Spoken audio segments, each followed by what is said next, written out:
and it jumped, and it was really good to see that. He settled down. Coach went out and talked to him, settled down, and hey, we got last at bat. Stay calm. I mean, we were winning the whole game until that swing, and you know, as a coach, I wanted one more. I wanted one more. 3 compared to 2 is a lot at that time of the game. But I love the way the team responded. I mean, we stayed strong in the dugout, and we let it slip, but it wasn't over, and we had an opportunity to win and win the game right there in the bottom of the ninth. And when the count went 2-2, and then he threw an off-speed pitch to go 3-2. I think most everybody in the stadium knew that he was going to get a fastball, including Pompey, and he did what you do with it, and he deposited it. Is a swing like that something you think could maybe propel Pompey, get him going?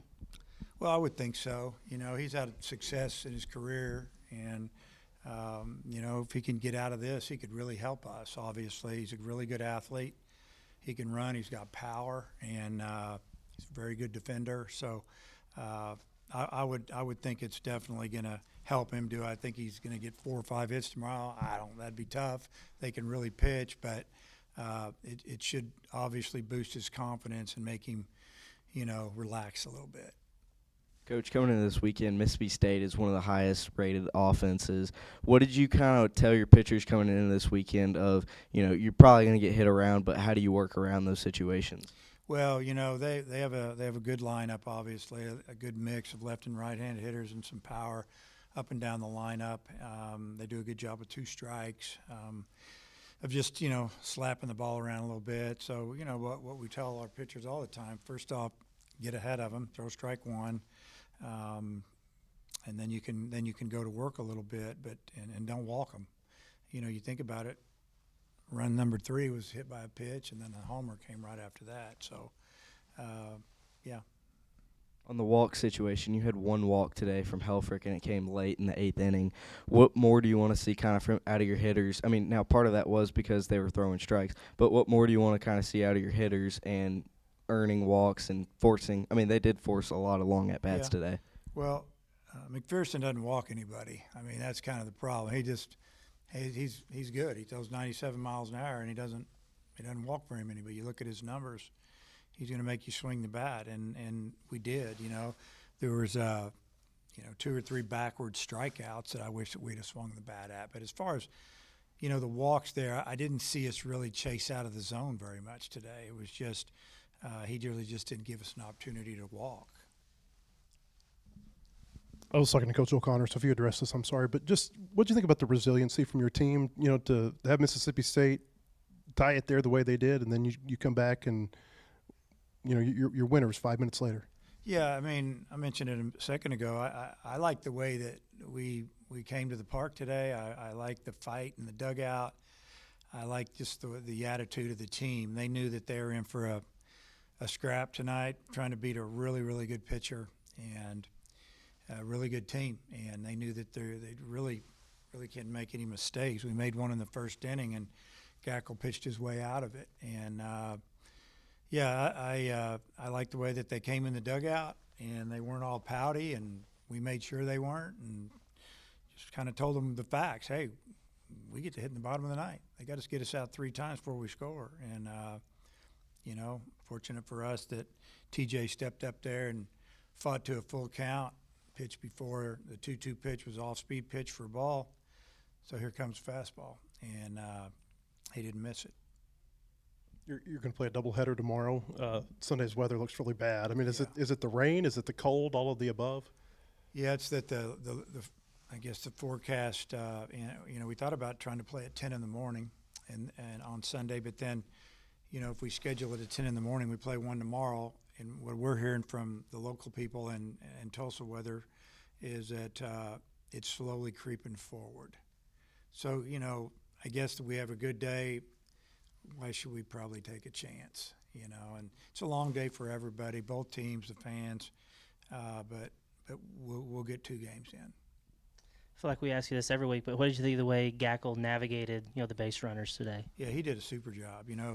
they did a nice job of just kind of flipping some balls through the hole with 2 strikes, breaking balls. I mean, give them credit. They had a couple balls hard too that were caught, but for the most part, he just pitched, and like I said, he seems to get a little bit better with runners on, and especially when scoring position.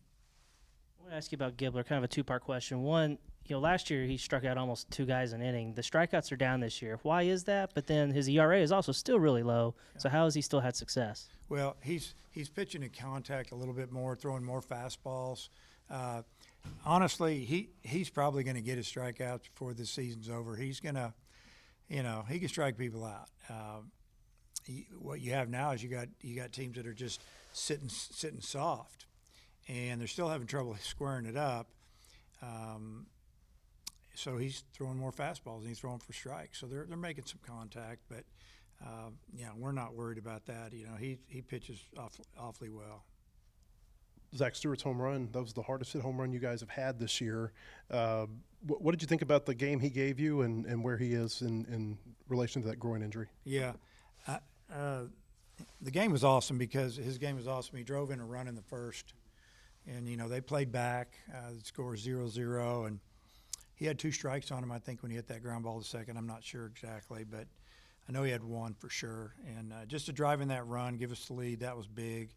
And then obviously he hits a ball out of the park that got out of there about as quick as a ball can get out of a baseball field, I think. And so he drove in 2 of the runs, and not sure about the groin. When he hit that ball, he started to try to beat it out. He wasn't going to beat it out.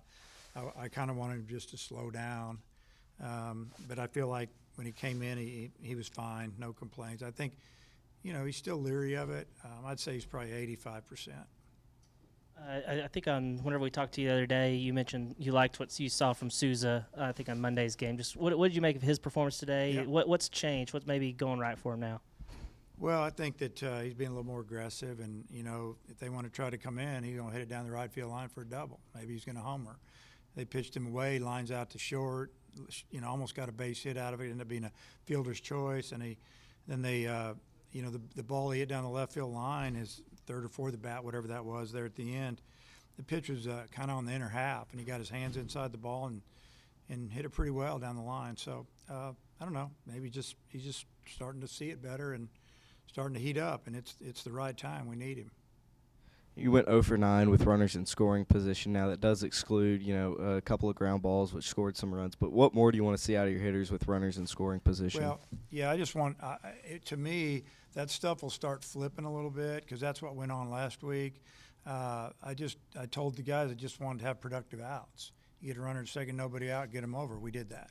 Next guy got him in. The singles and the doubles are going to start coming with the runners on. And maybe it'll be tomorrow, but I love the way we approach the baseball tonight. Coach, thanks for your time. Okay. It's actually